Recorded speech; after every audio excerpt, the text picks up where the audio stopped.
Hello YouTube, it's RJ the West here and my friend Last WC. Welcome back to another GTA Online live stream. We are on episode 92. Just getting things ready here.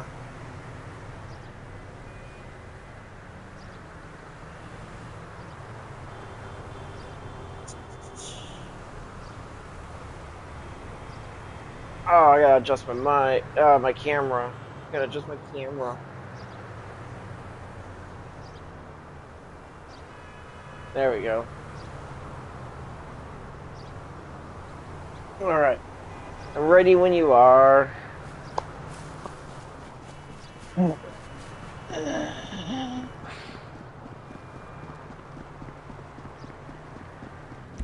bleed about the movie was hilarious. You walked into me. Oh, sweet. Point to point. Country one too. I'm gonna go to A&D. You like going to those ones, don't you?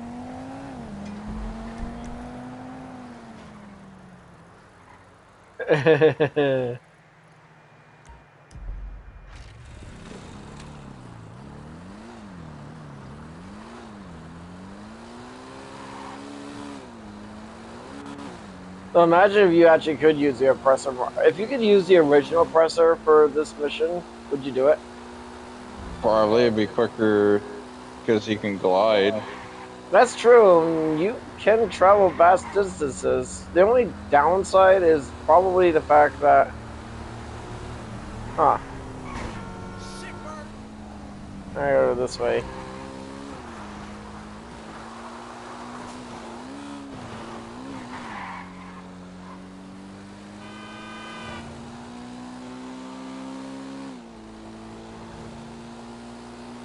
Yeah, I know my camera's a little bright. That feels better.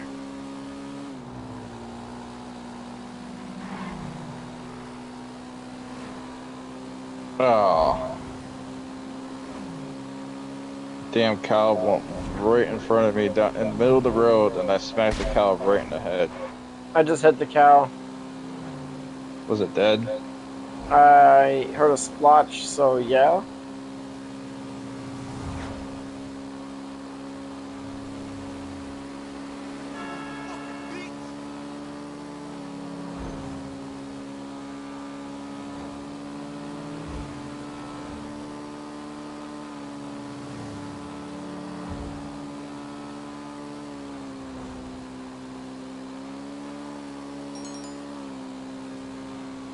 I wonder if GTA 6 is gonna have animals in it. Most likely. It's gonna have hunting and fishing and even illegal hunting, where if you go to Everglades and hunting alligators or something like that. I'm not talking about for the PvE, I'm talking about for PvP. You mean like missions and stuff? No, I'm talking about online. Probably. I mean, it's gonna be a pretty big game.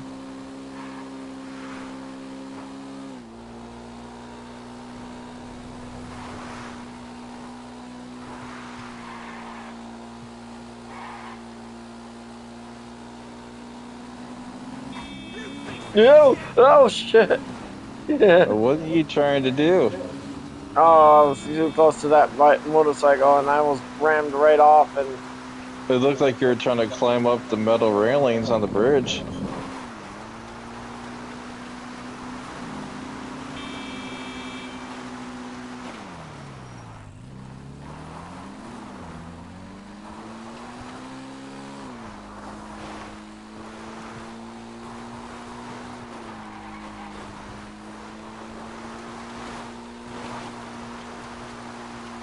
That Oh looks yeah, like a so smiley face. for tomorrow's mission,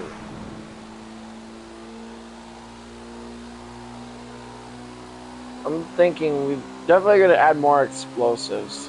Nothing, I mean, as for the chase units, I'm debating whether I should keep the scramjets or go with, like, an assault transport. But, alright, so you can have up to 4 NPCs for chase units. That basically means any four-door vehicle would work. But since this is a Future Shock Girls Party, the most appropriate chase units you can really give them is the scramjet. The scramjet is in their lore they use racing vehicles that are like designed for high speed and oh crap, which one was it again? It's not. Is it the one by the Trevor truck? Yeah.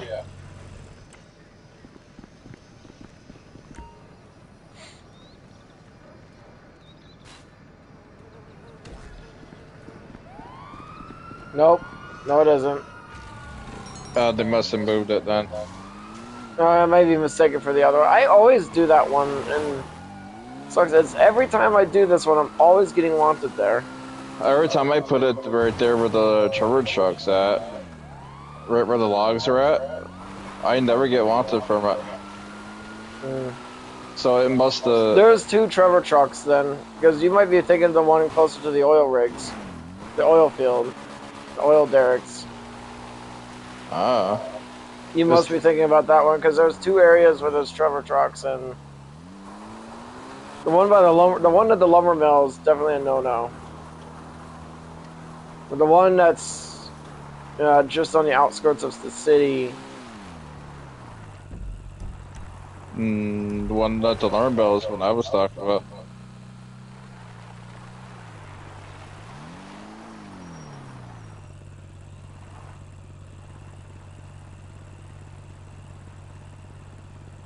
Wow, you gotta take some strength to be able to walk up a bike uphill backwards.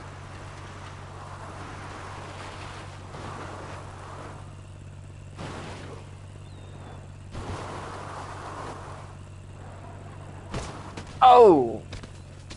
Ow.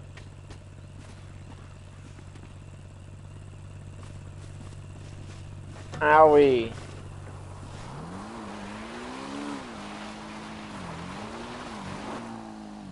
All those songs I've been making with Suno these past 10 days, apparently, it has been almost 2 weeks since I've been using Suno. And some of the songs are so good, and they're just burned into my brain. Like, we're talking about a cerebral branding here. Oh, that sounded metal as fuck, dude. Cerebral branding. Like, god damn, dude, that sounds metal as fuck. And there are a couple of the songs that I made, aside from the one that I actually made, the love song between Mesa and Limbo. Like, only a certain part of that song I actually remember all too well. Like, and of the songs that I made about Limbo and his quest for power with the man in the wall, that one I only remember like only certain sections of what the hell is the name of that song already? Dude, like the fact that I'm already forgetting my own songs. The one where he conquers the Everglow. The Rifted Night. The Everglow. Like, that one, I actually was not doing too well with the lyrics. I am getting better with the lyrics, though. As I'm actually, like, the newest songs I made, you may notice a difference in the dialogue or the lyrics with some of the songs. Like, you know that I can't sing, so I do rewrite quite a few of the words in them. But, like, does it really, I mean, I look at the songs the same way I look at my pictures. When I generate them with AI, then I use my human skills to edit the dialogue, the lyrics and stuff. Lyrics to the song. Making full-fledged songs is so easy now and so fun. It's rewarding. Like, oh my god, it's rewarding. I listen to it enough times, even before it comes out on YouTube, and then I listen to it probably 5 or 6 times after I upload it to YouTube.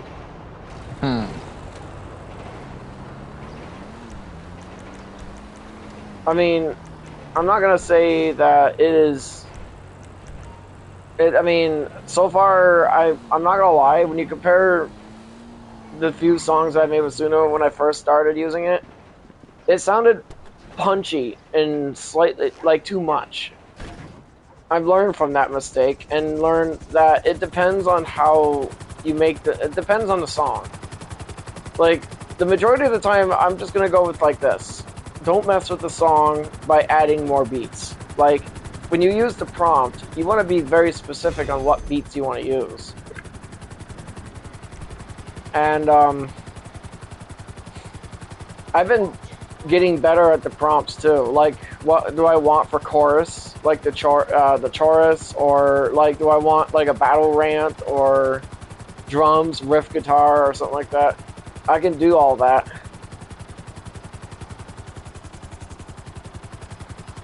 Hmm. And I'm even thinking about adding more lyrics to a song. But you may have noticed that a lot of the songs I've made with Suno are like 6 minutes long. Well, the more But you add to it, the longer it's gonna be. yep, I've been wanting to make longer songs for years. When I first started making songs, like, I will say though, when I was only using BandLab, I was like, I mean, I'm not gonna say I was limited. I mean, I made some pretty good bangers with BandLab. Hell, I still go back to listen to one of my old songs called Baron of the Rift, which is, again, it's about Limbo, but it was dated. It does show its age a little bit, but not so much, though.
It's funny looking at the live stream. It's 8 seconds behind.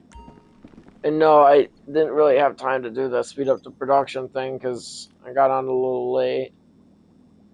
I'm used to doing all this stuff before you get on. Ironic, though, but it doesn't really matter because the outcome is going to be the same.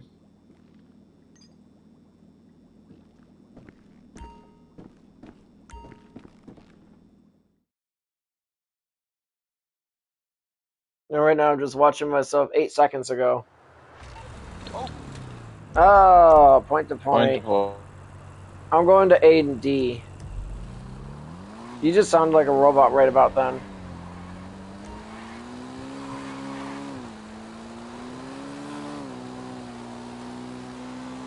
And I'll meet you at C.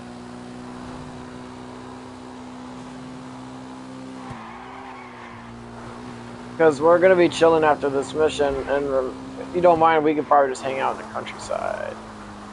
Just wander around for a little bit, then I'll get my phone and do those stock experiments. Clavicus File, the Daedric Prince of Deals. Getting his ass kicked by Limbo. Now you may have noticed that I'm using the theme here of being guided by the man on the wall instead of being manipulated. Technically speaking, it's both, because you gotta see the man on the wall as this, like, it's a multiversal living being that has been around since time immemorial, and it sees the world, or sees us, as just mere playthings. Like, it's basically the master of the simulation, and we're just cogs in a machine. And he sees something different in Limbo that catches his attention, or whatever. Now, it is actually funny that I probably could be using Harrow instead of Limbo, but Harrow is already too far and deep with the man on the wall.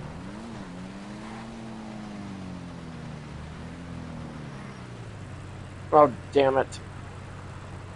It's this one, right? The forklift? Yeah. Okay, I was about to, you do this one all the time, so...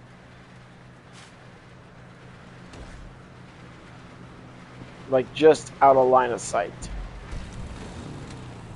Let's see, the D...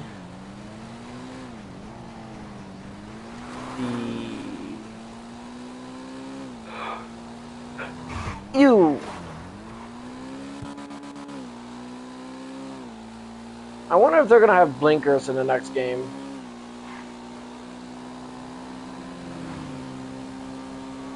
Probably no. They do sometimes use blinkers in here, in GTA 5. Yeah, the player can't though.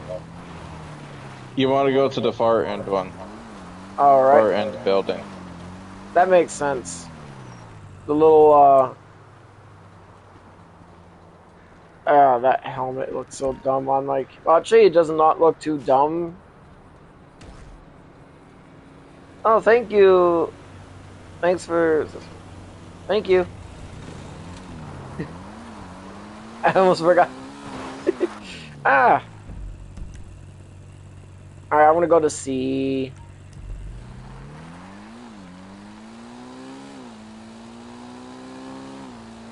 Wait for me! So anyways, like, the idea of using Limbo for the stories that I'm doing with these songs is, the quest for power and the Elder Scrolls and stuff. And when I was doing those dog experiments last year, like, how powerful is lore accurate Limbo, and what can I do to make him more powerful? By using all the tools in the world of Warframe, in the Warframe universe, like, they actually have beings that are just ridiculously powerful. So I kind of just like want to like take them from that small little origin system and bring them into a much wider scale. Oh man, just the like when we played the Elder Scrolls, and do you remember that quest that we did? That was it Nocturnal's realm? Was her realm under attack, or was she taking over the Somerset Isles? Do you remember? I think it was she was taking over the Somerset She was Isles. taking up. So Nocturnal is pretty powerful, and as you continue with the storyline in Elder Scrolls Online, and you notice that we actually had to help some of the Daedric princes, like Mephala and crap. It's Daedric Prince of Mephala, and I'm trying to remember that one quest that we had to do where we had to go into the Evergloam, and there was a guy who had like something in his heart. He had like something. He was a high elf that had something in his heart, and we were supposed to escort him to a certain area where he was supposed to perform a ritual. Oh my god, dude, this was like so many years ago. I'm actually trying to remember what... I can't name the quest, but I know that... Was it Clavicus Vile and Mephala fighting over him while in Nocturnal's realm? Now, when I was remember correctly, in the Evergloam, that place is just dark. Like, not metaphorically dark, but literally dark. And the Shrikes, oh my god, dude, those giant women. Like, really? I still remember the shock. The shock. And I'm just playing ESO and that new update drops, and... Fighting Amazons. They basically are like Amazons. Ow! Okay, I had that coming. And,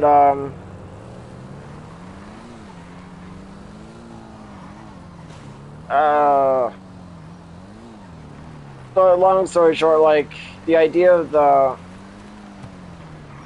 Now, picturing this in your head, you know how powerful the Murmur are, being fragments of the Void and extension, like an actual proxy for the Man on the Wall, and how they basically they don't just appear and invade, but they actually corrupt the very environment around them. Their reality warping abilities basically puts them at an existential threat, and because their nature of the being in the Void, they can circumvent conventional defenses, and in a way, when I actually did the thought experiment earlier this morning on whether lore accurate Limbo leading an army of the Murmur under the guidance of the Man of Wall could actually conquer the realm of the Fields of Regret, which is classic, it is actually possible. And here's the thing. Things are actually going pretty well. I was just talking about a thought experiment that I made earlier this morning, and actually, I'll probably get my phone soon. Well, we gotta leave this area, though. I'm gonna head to the beach. Oh, God. Oh. Oh, the hiccups.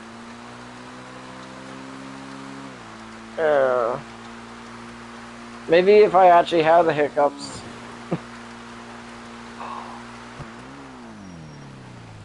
Oh, that's actually a pretty good sight.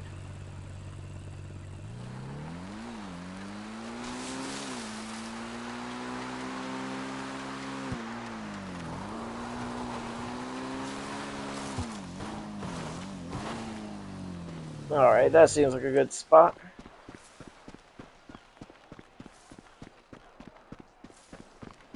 Little acapella over here. I'll go get my phone. Oh, it's about to get a little loud with the sad tuba sound from the massage pad. God, it sounds so bad. You can hear it clattering in there. Yeah, like the only way to actually muffle it is to literally sit on there. Okay.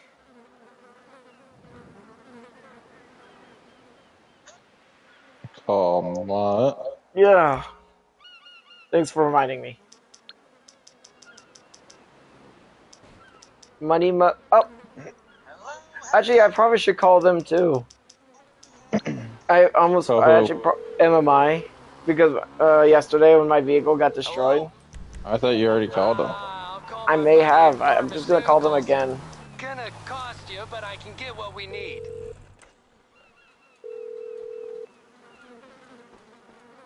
Hello, this is Morse Mutual Insurance. Okay. Okay. In this fictional scenario, what if lore accurate Limbo under the guidance of the Man in the Wall leading an army of the Murmur into the Fields of Regret in the Elder Scrolls.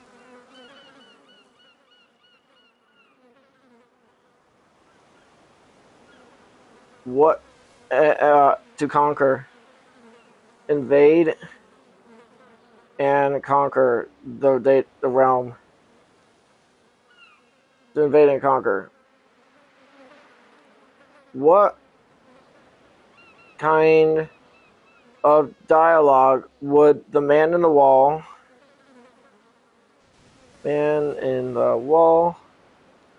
Limbo,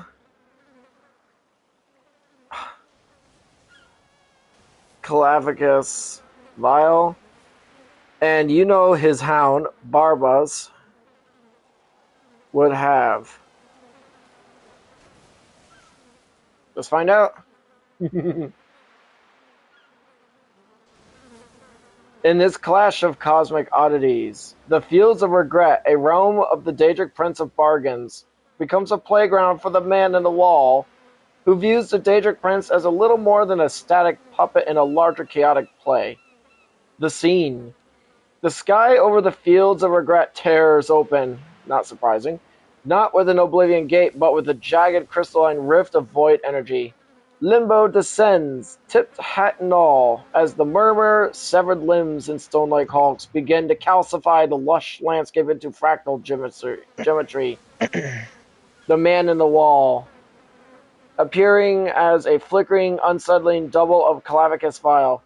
Little prince, little dog, all these deals, all these regrets. Don't you see the seams? The walls are thin here. Tap, tap, tap. We're just checking to see if anyone's home. Clavicus File, lounging on his throne, looking more annoyed than threatened. Oh, look, Barbas, a new beggar. And he brought pieces of himself? How gosh. I've dealt with Sulfasil's gears and Hermaeus Mars ink, but you smell like nothing, and nothing doesn't have a soul to trade. Barbas, growling, hackles raised at the sight of Murmur. Master, this isn't a beggar. This world is quiet where they step. It's not just magic. They're unmaking the grass. Tell the tall one in the hat to stop, or I'll bite his rift like and walking legs off. Limbo performs an elaborate silent bow. He doesn't speak, but the air vibrates with a mathematical hum, the sound of the rift closing around them. The man in the wall. Limbo doesn't want your deals, Vile. He just doing the math. And the math says this realm is an error in the sequence. We aren't here to trade. We're here to fill the silence. Oh, God. I feel like there should be a play or something. Feeling all giddy. Clavicus Vile, standing up, his mask glowing with power. Feel it? I own the silence of every fool who ever shook my hand. If you want my feels, you'll have the interest rate a bit higher than you can afford, man in the wall. Barbas, go fetch his head. I want to see if his brain is as empty as his void. Barbas, I'm trying, master. But every time I lunge, he wasn't there. He's between the seconds. It's like I'm trying to bite a dream. The man in the wall, laughing with a hollowed, echoing distortion. Exactly. Hey, kiddo. The dog's right. You can't bite a dream, but the dream can certainly swallow you. Aw, it just ends like that. That's actually pretty cool, though. What are the other realms? I'm planning on making a song later about the spiral skiing under siege. Oh, and leading an army of the Murmur. No, you know what? I want to find out who that girl in the yellow jacket is in GTA Online. The casino? Yeah, in the game GTA Online, in the casino, I always see. Okay, I sometimes in a casino, I sometimes see this girl who's wearing a yellow jacket and doesn't look like she actually belongs there. I want to elaborate. This woman sometimes stands near the lucky wheel. Who is she? That NPC is known in the Grand Theft Auto Online community as Beth. She is a unique, named non-player character added with the Diamond Casino and Resort update who is often seen watching the Lucky Wheel, playing blackjack, or sitting at the casino bar. Keys details about Beth. She wears a yellow hooded sweater over a gray t-shirt and blue jeans, pink sneakers, and large tortoiseshell glasses. She appears dazed, stoned, or hungover, and is often heard monologuing to herself about her bad luck or questioning how the lucky wheel works. Wait, why doesn't it spin both ways? Her role: while she looks out of place among the high rollers, she is a static part of the casino's atmosphere and is not a mission-critical NPC. Mistaken identity: many players initially thought she was Brittany from the Arena War update due to the similar appearance, but she is a distinct character model named Beth in the game files. She is considered a recurring NPC, often spawning in 1 or 3 or more locations within the casino. If you want to know more about her or other hidden NPCs, I don't care. I'm satisfied.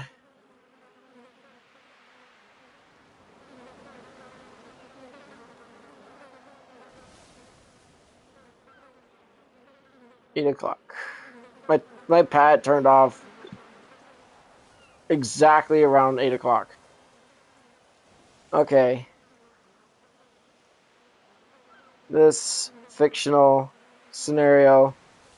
What if lore accurate Limbo and Sevagoth from Warframe were to invade the One Piece universe to conquer it? Well, conquer it. The world. What kind of dialogue would Limbo, Sevagoth, and all the Straw Hat pirates have?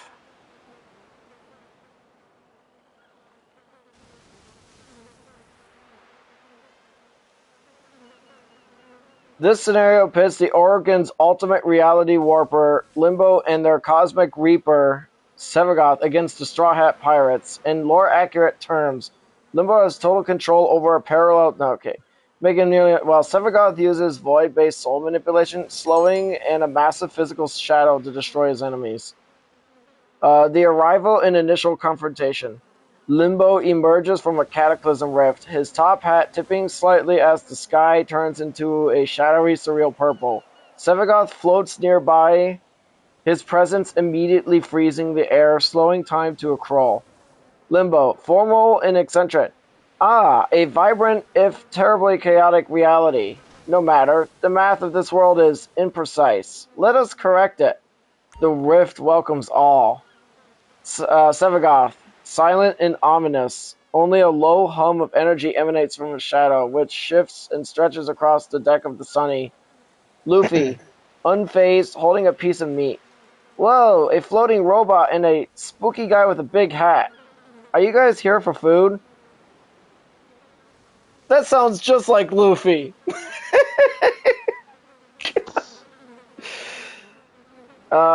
Zoro, hand on Wadu Ichimoni.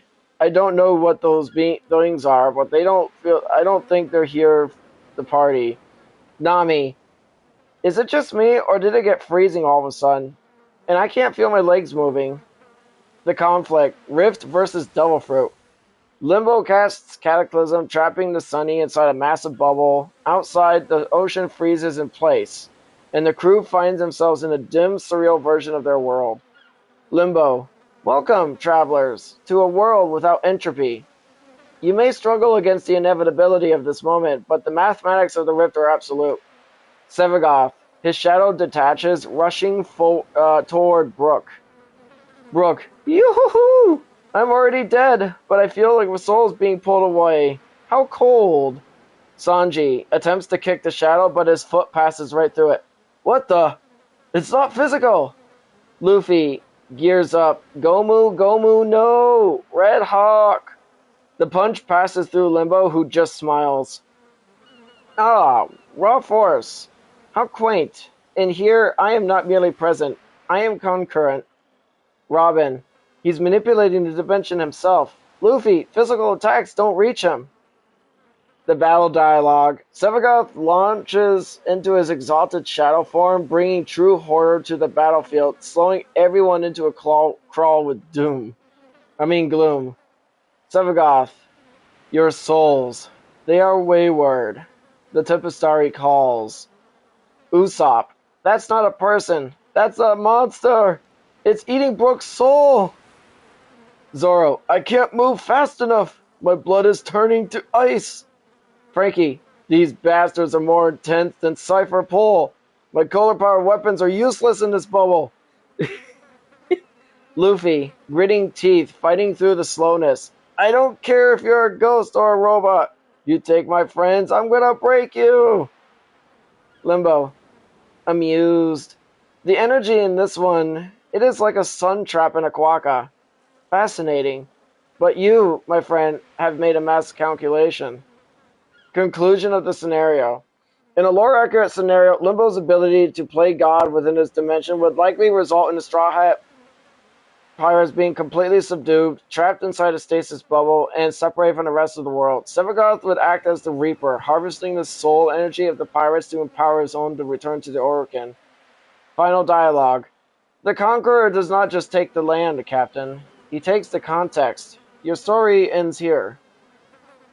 Limbo bows as the Straw Hats are fully trapped in the stasis bubble while being disintegrated.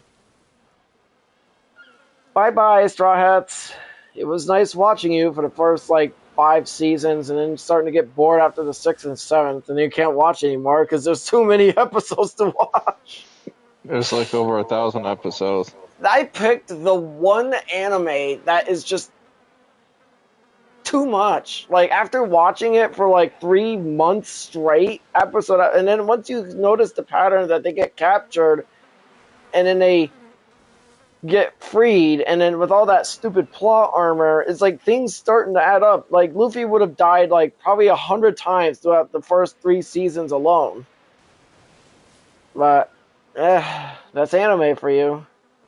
It's And funny that you know what's funny that his grandfather, the the Navy grandpa that's captain, awesome. it's his actual grandfather. Yeah. The Navy captain, his grandfather, he has no devil fruit at all. He's completely human, and yet he's very powerful and strong as a human. Mm. He can throw a cannonball like nothing, like it's being launched from an actual cannon. Dude, when you think about it, our two characters, it's funny that that's exactly. I could see you playing as Sevagoth in that. Like, I'm the one that talks all the time, acting and sounding like a complete dick, and you're just the silent enforcer. That actually sounds kind of cool. You're my silent enforcer. Just your presence alone is intimidating. That would be awesome. Were to invade and conquer. Do you want to try the Bleach universe with Ichigo? Didn't we already do that Ichigo would win in a fight against Sevagoth? So I think Silverguard loses against them unless The the AI Bleach changes universe. it. Unless the AI changes it. The Bleach universe. Plot armor and gag armor is disabled. Fight to the death. What kind of dialogue? What kind of dialogue would Limbo, Sevagoth, Ichigo?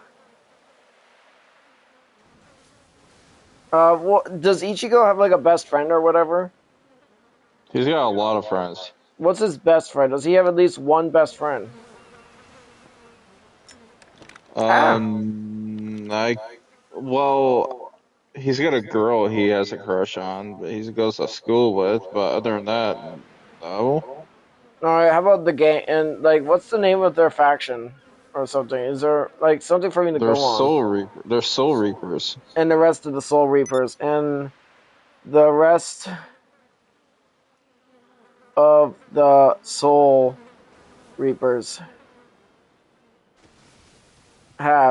would have.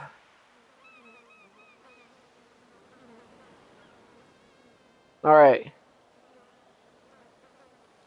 I'm so excited. In a lore-accurate invasion of the Bleach universe by Limbo and Sevagoth, the conflict would be a clash of dimensional manipulation versus spiritual pressure. The combatant's lore-accurate arsenal. Limbo, the math magician. He is effectively a reality-warping god within his own pocket dimension, the Rift. He can freeze time or anything, blah, blah, blah. You already know. The Dark Helmsman, Sevagoth, a specter of death that harvests souls to sustain himself. His gloom aurora creates an inescapable slowing field that siphons the life force. Even if his physical body falls, he returns as an immortal shadow to reap the souls and make his way back to life. Prolonged dialogues. Limbo, the sophisticated invader. Limbo would treat the Soul Society not as a battlefield, but as a flawed equation to be solved. He speaks with a gentlemanly, albeit detached arrogance. To Shunsui Kuaku, you play with shadows in games, Captain. How quaint. I have moved beyond the shadow. I am the space between the light and the dark. Your rules do not apply in my theater. To Sasuke Aizen, you claim to stand in the heavens, a bold calculation, though you've neglected the most vital variable, reality. I shall banish your throne to a plane where even your illusions cannot find their way back. Upon activating Cataclysm, a simple geometric correction. Welcome to the Rift, where time is a suggestion I no longer care to follow. Sevagoth, the Silent Harvester. Sevagoth rarely speaks in complete sentences, communicating through an eerie, void-distorted wail or short, hollow phrases that mirror his nature as an old ghost. To Ichigo Kuwasaki, soul, wayward, the harvest begins. To Moai Kawashaki, flesh rots, the void remembers. You are fertilizer for the gloom. Upon releasing Exalted Shadow, reap, sow, consume. Ichigo Kurosaki, the frustrated protector. Ichigo would be baffled by the Warframe's mechanical nature and lack of detachable Retsu. They are void-powered puppets. To Limbo, I can't even touch you. It's like you're standing you're right in front of me, but you're miles away. What kind of Zanpakuto ability is this? To Sevagoth, that thing, that is not a hollow, but it feels like the bottom of the ocean. It's just cold. The Goatee 13, the Desperate Defense. Well, Bayakaya, Baya, dude, you need to help me with that. Bayakaya Bankai. Kushuki. No, it's Byakuya Kushiki. They possess I no. don't. That's these weird words for me. That's so hard to pronounce. They possess no pride, no heart. They are a relentless mathematical precision. They are not warriors. They are a natural disaster given form. Kenpachi Zaraki. Finally, a ghost that doesn't die when I cut it. Hey, Shadow Man, show me how much more of that gloom you've got. Mayuri Kurasuki. Fascinating. A pocket dimension that operates on its own set of physics? I must have that golden-hatted one's head on my desk by tonight. I have so many questions for him and his rift. The outcome. Without plot armor, the Soul Society faces a terrifying disadvantage. Limbo's ability to pull entire districts into the rift and freeze them in stasis would paralyze the Goatee's 13's military structure, while Sevagoth's gloom would passively drain the life force of anyone nearby. The Soul Reapers would find themselves fighting enemies that they literally cannot hit unless a Limbo allows it. Well, that just adds extra narcissism and arrogance to Limbo being able to allow damage. Like, I allow you to hit me. Hit me. Stop trying to hit me and hit me. That's actually pretty cool. That's actually pretty scary, too. Like, how powerful these two are. Let's see. What about Naruto? That world doesn't stand a chance. Naruto, and what's the name of his? Are they the rest of the ninjas? You got Naruto, I'll just, Sakura, and Sasuke. I'm gonna go with all his friends. Friends versus friends. In this fictional scenario, would invade to conquer the. Damn it.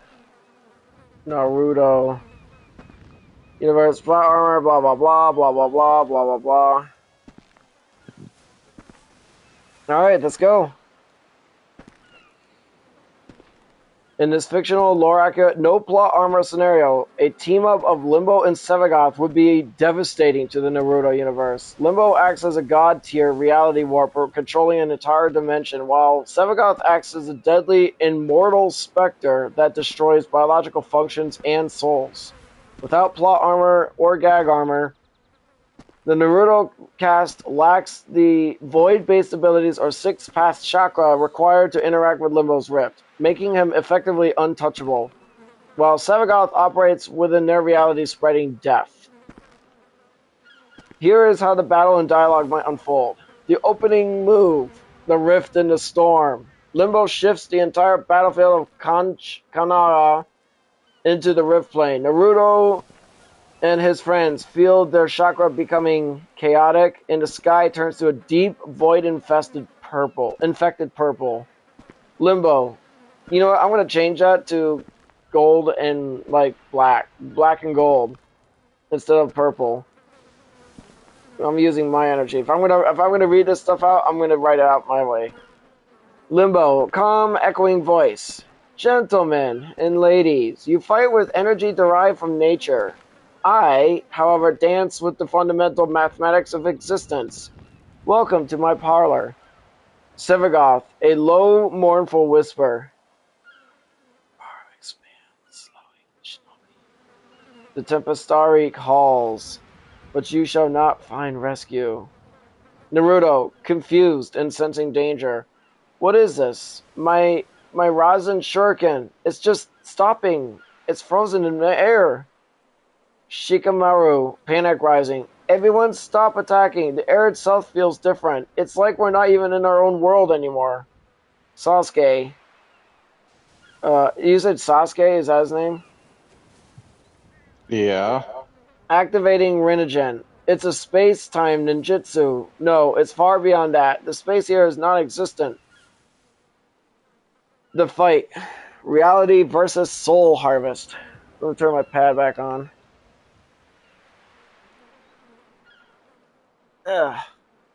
Sevagoth launches his shadow form, bypassing all physical defenses to infect the shinobi with Soul and Reap, causing them to die from within. Sevagoth unleashing shadow. Reap what you have sown. Kashaki. Sakura! Get back! That thing! It isn't alive! It's bypassing my Susanoo entirely! Naruto. Trying to enter Sage Mode. I can't feel nature energy. The air in here is dead. Limbo. Strolling casually through a Renaissance. Stasis, young Uzumaki. While you are in my cataclysm, you are but a particle awaiting in my calculations. Sasuke, attacking with Shadori, passing through Limbo. Impossible. He is intangible. Limbo, indeed. To touch me, you must first comprehend the void. You do not. The conclusion. Death to the shinobi. Sevagoth's gloom completely drains the stamina and the life force of all the ninjas, while Limbo steals their fate. Sevagoth. Reunite. Naruto, weakened and struggling to move. I won't let this end. Limbo. A noble sentiment, but the Orokin made us counter threats far more chaotic than ninjas. Sevagoth. Embrace. Shikamaru's last words. It's over. We are outclassed.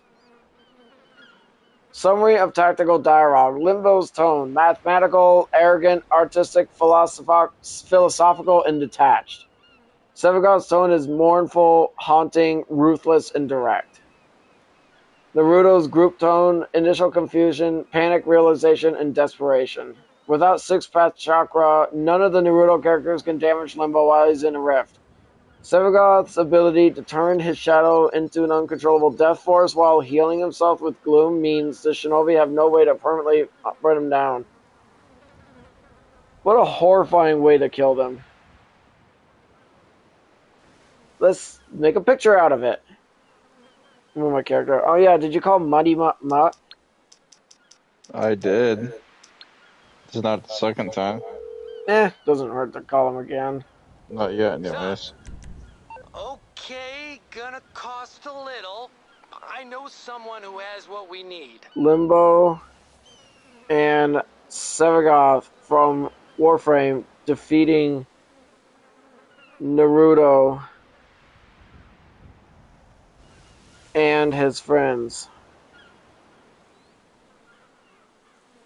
in an epic battle scene.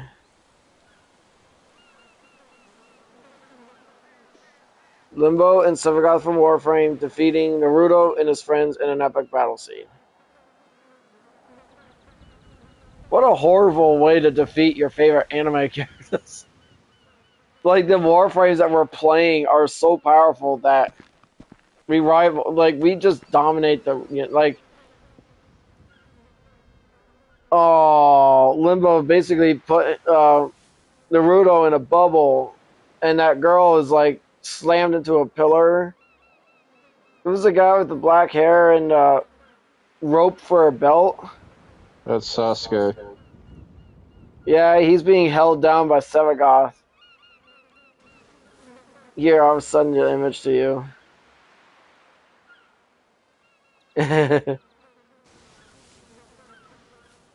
Oh, come on.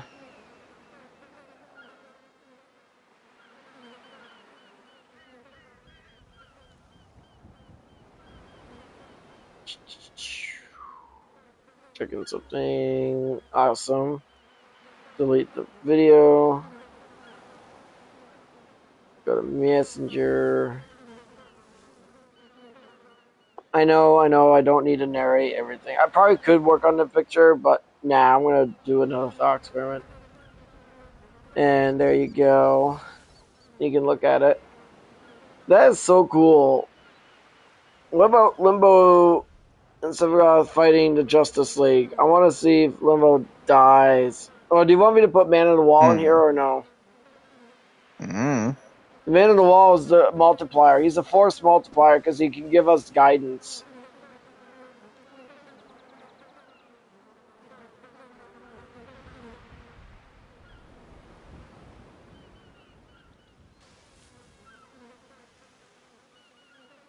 Superman.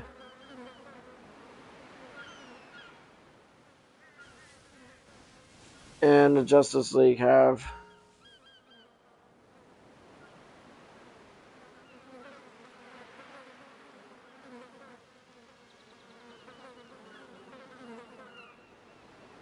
Gonna dialogue with Limbo. I'm probably gonna. You know what? If I add the Man on the Wall? Let's see. The Man on the Wall.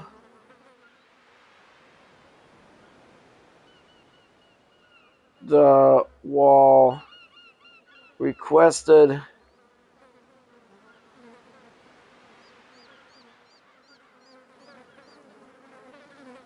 the Man in the Wall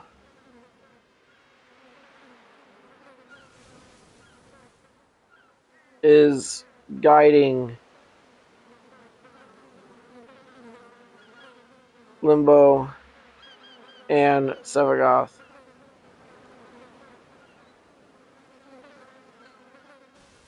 In a Loragra fight to the death, Loragra, Limbo, and Sevagoth, empowered by the Man in the Wall, combat the DC universe without plot armor. Limbo, Sevagoth, the Man in the Wall. Let's see. The battle scenario. Limbo initiates by placing major cities in a cataclysm, freezing the Justice League in time. Stathis, Sevagoth's shadow harvests the souls for the weak, becoming empowered. Initial encounter, Metropolis. Superman, Kal-El, flies toward a massive crackling sphere of energy. Whatever you are, stop this. I don't know what. Limbo tips his top hat, voice echoing from everywhere and nowhere. Calculations suggesting 99.99 probability of failure for you, Kal-El. My rift does not recognize your substance. Limbo flicks his wrist, banish, attempting to send Superman into the rift. Batman into comms, League, this is not magic. It's something higher dimensional. Do not let it touch you, Superman. Avoid the fight. Sevagoth versus Wonder Woman. Wonder Woman, struck by Sevagoth's reap, weakened. Such foul, rotting magic. You are dead, Spectre, yet you refuse to lie down. Sevagoth's shadow. Howls, unleashing gloom, slowing her movements to a crawl. Your soul, it shines so bright, a feast for the vast untime. Wonder Woman, sensing her strength draining. Diana of Themyscira does not slows down further. Feed your dark. The man in the walls guiding voices to Limbo. Hey kiddo, the red man, he is not listening to your numbers. Limbo, give him the absolution. Limbo, a tragic necessity, master. The theorem of this universe is flawed. Limbo surges the rift, intending to collapse reality in the area. The turning point. Martian Manhunter and Flash. Martian Manhunter mentally attempting to contact the pilots of the warframes. There are no minds, only a blank ocean, a black ocean, and something watching. The Flash, Barry Allen, vibrating, attempting to phase out of the rift. It's not slowing me down. I can vibrate. Ah, Speedster. Do you know why a circle has no end? Because you are already inside it. Limbo increases stasis' intensity, halting Flash in the rift. Final stand. Superman breaks through rift barriers using raw void energy resistance. I don't care about your dimensions. He punches Limbo. Limbo shifting into the rift just before impact. His voice playful. Miscal disaster. Limbo disappears, leaving Superman striking midair, like just regular air. Sevagoth's shadow surrounds Superman. Gloom at maximum capacity, draining his power. Rap, tap, tap. Fight analysis. Limbo's ultimate weapon. More accurate, Limbo is the biggest threat. He can turn a person into a Kawaka or move their soul. He wins. He can isolate Superman from the sun, and unless Superman can break dimensional barriers, which he can, but Limbo can just leave. He is trapped. So, Sevagoth's sustainability. If Sevagoth's shadow is killing, he cannot die. In a fight to the death, Sevagoth is nearly unbeatable unless he is instantly erased. The man in the wall factor.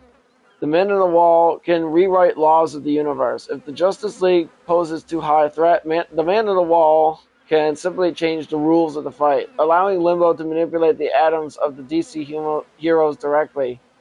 In conclusion, with plot armor off, Limbo and Sevagoth, while being guided by the man on the wall, win via superior conceptual spatial manipulation. The DC heroes are powerful, but they play by physical rules, mostly, that Limbo doesn't follow. What about without the man on the wall? I want to try that. I'm using the man on the wall basically as a force multiplier, guys, because I'm using his knowledge. After all, knowledge is power. Am I right, guys? I'm such a nerd. I am such a lore. I mean, I'm not a lore nerd, but I do know like a few of the characters and like my favorites. Let's see.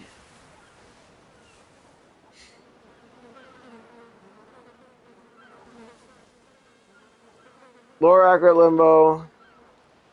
Invade Flower is a fight to the death. Superman.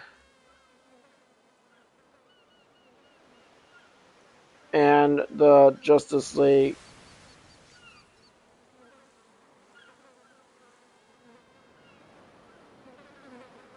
have.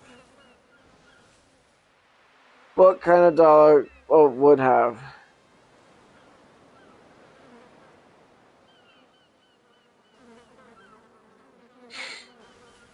Alright, here we go. Without the Man in the Wall's influence, I'm very certain that Limbo and Silvergod would fail. But I'm not gonna spit the can first.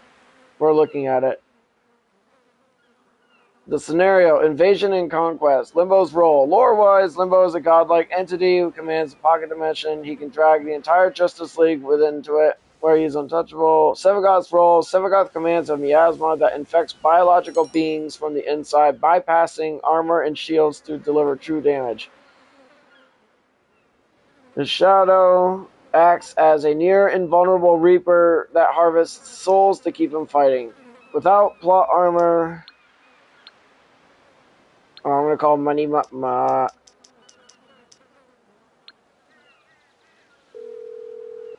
Hello, X. hello. Ah, yeah. All right, it'll cost us, but I have plenty of friends with With extra plot armor chemicals off, laying Limbo around. immediately places the battlefield under a cataclysm bubble, while Sevagoth spreads gloom to slow down the speedsters. Potential dialogue. Superman, I don't know what you are, but you're not damaging the city. End this now. Limbo, via operator communication, a distorted, polite whisper. The math was never in your favor, Kal-El. Your reality is merely a suggestion.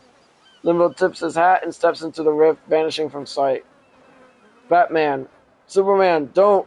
Their energy signature isn't magic. It's suddenly frozen in space, placed by stasis, unable to speak or move. Sevagoth, the Shadow's voice, a cold, whispering chorus. So many souls, so much entropy, your light only feeds the dark. The fight in the rift. The Flash is slowed to a crawl by gloom. Why is everything so cold? Sevagoth, death is not slow, it is merely patient. Sevagoth summons his shadow, which lunges at through the Flash. Wonder Woman trying to cut through the rift. My sword cuts through dimensions. Why can't I reach you? Limbo in the rift. Watching. Incorrect. You cut through your dimension. You have yet to solve the equation for mine. Death's Door. The fight to the death. Superman weakening at his atomic bonds are attacked by Superman's weakening as his atomic bonds are attacked by Sevagoth's miasma. How can you hurt me? You hear that, Jordan? Your favorite Warframe can hurt Superman. Yeah. How's that? How's that feel? Don't break your hand. We are the void. We do not destroy the body. What's a We Barty? we harvest the ghost. Limbo, finalizing the stasis cataclysm combo. A perfect calculation. A perfect silence. Batman, last words before being fully riftbound. Clark, don't let them. Batman is being engulfed by the shadow, atomized. Key factors in the conflict. No plot armor. Superman's sun-fueled durability is irrelevant against void-based reality-altering abilities. The stasis and rift. That basically means if Limbo puts Superman in the rift, he's not being powered by the sun. So his force multiplier is already diminished. It's more down to the Warframes level, which is actually terrifying. If Sevagoth is killed, he turns into a tombstone, and his shadow form must be destroyed to kill him. But the shadow itself is nearly unstoppable, feeding on the souls of the Justice League. Dimension disruption. Limbo's Rift is not a magical dimension. It is an alternative reality, meaning magic-resistant characters like Wonder Woman and Shazam are not immune to its effect. In other words, does that mean the Warframes win? Maybe.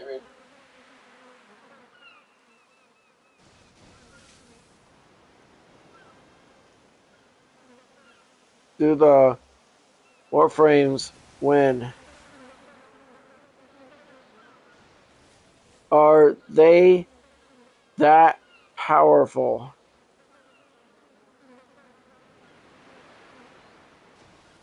Damn, Warframes are so powerful in their scale, dude.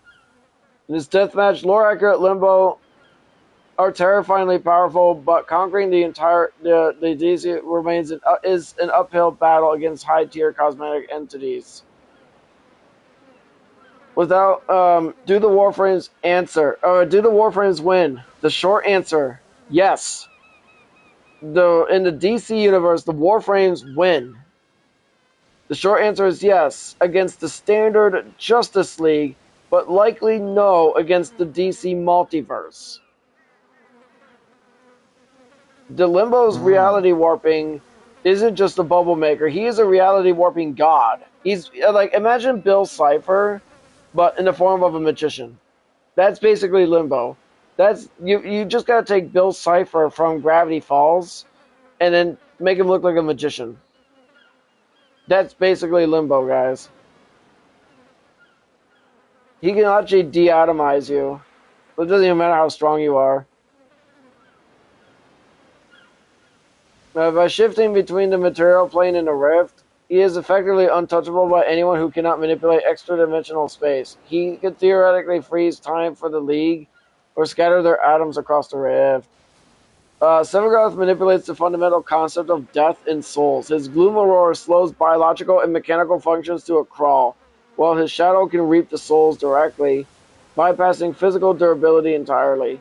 Power scaling. While Warframes can output planetary-level feats like Atlas shattering a massive asteroid with one punch, DC's top tiers like The Flash or Superman often reach multiversal scales that outpace Warframe's lore. However, without gag armor, the League's lack of defense against void-based soul manipulation and riftplane isolation makes him extremely vulnerable.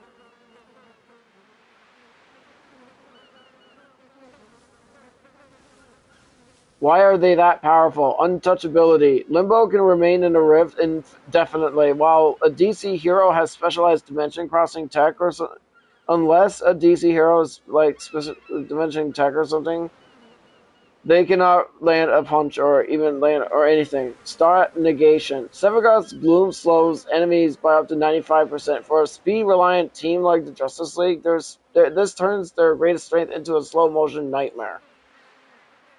True damage. Both frames utilize void energy, which in lore functions as a poison to reality. It ignores standard armor and shields, meaning Superman's invulnerability offers little protection against a soul being forcibly extracted.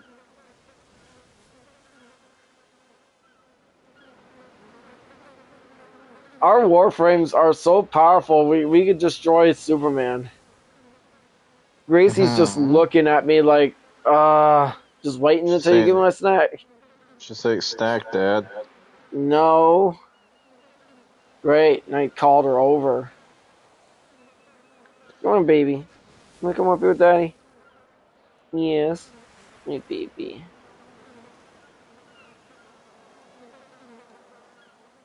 It suddenly got real quiet in here. Well, you don't have music on. That's true. What did you think of that picture? It was alright. It is alright.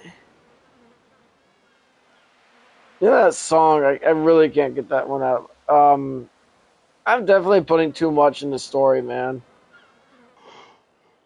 I like it though.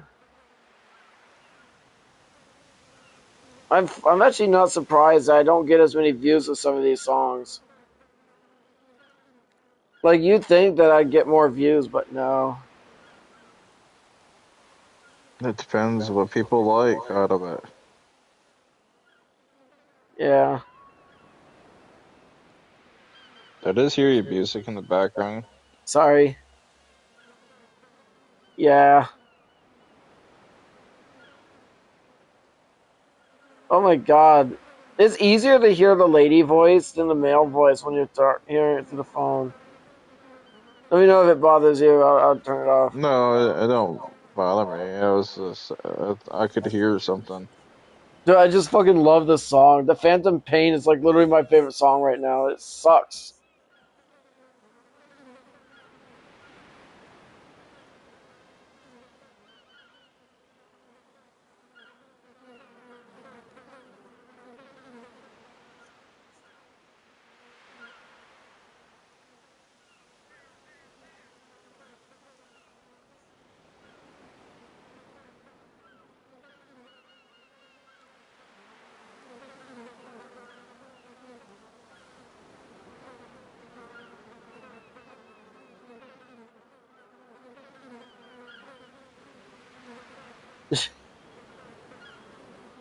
You believe it actually kind of felt like a joke at first when I made this, but then after you listen to it a few times, it really sounds so dumb and emotional.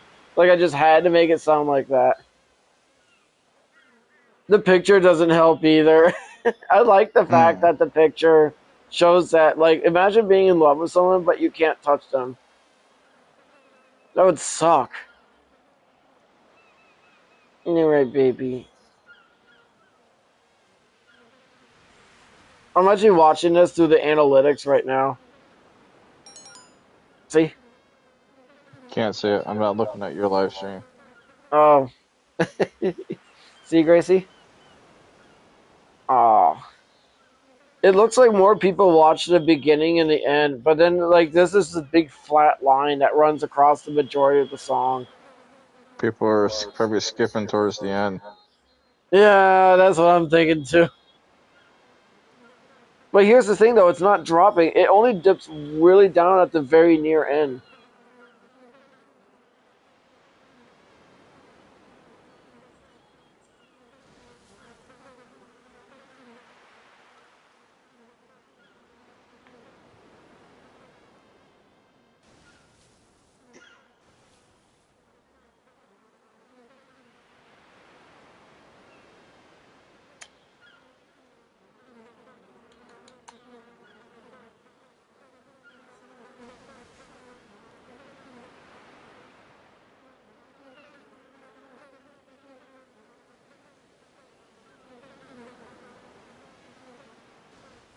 I'm gonna skip at that near end.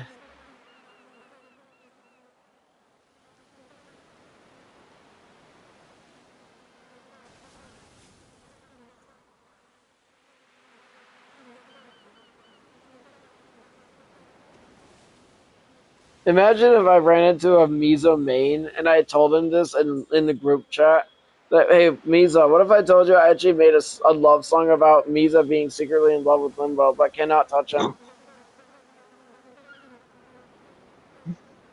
Dude, They two probably things will wouldn't happen. care. There's only two outcomes to that statement that I would create. Two universes would happen. Either A, that person would either check it out, would literally go out their way to check out the channel, look at my channel, find that song, click on it while playing the game, and then Or typing they, in, what the hell? or, or Fuck they you, just don't Limbo, for care. making this. Or they just don't care. Or they just don't care. Like, nothing will happen. Or there's a third outcome where a passerby, the other two people who are playing, actually would care. So at the time of this live stream, this video only has 22 views. To be honest, I'm actually kind of surprised. That's a pretty good song. And I will admit though, I am definitely overdoing it with Limbo, but the Vanguard song, I absolutely not gonna lie, that is so fun to listen to. Crystalline isn't my worst song. The one about Atlas and Mm. yeah. In your opinion, what do you think of the Dragon Strikes? It was alright. Yeah. Alright, I'm done looking at that. We got a few minutes to play around. Let's see.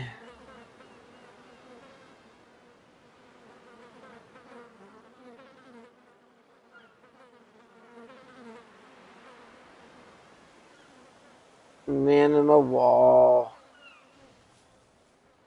I'm gonna check something in this lore. What if the man in the wall from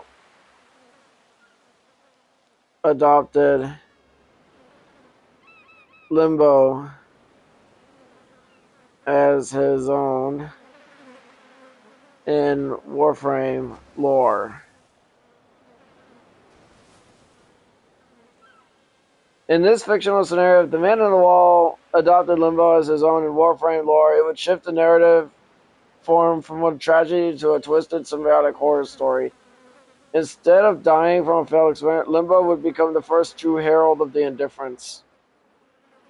The adoption replacing the theorem.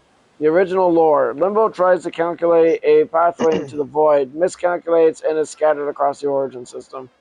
The scenario.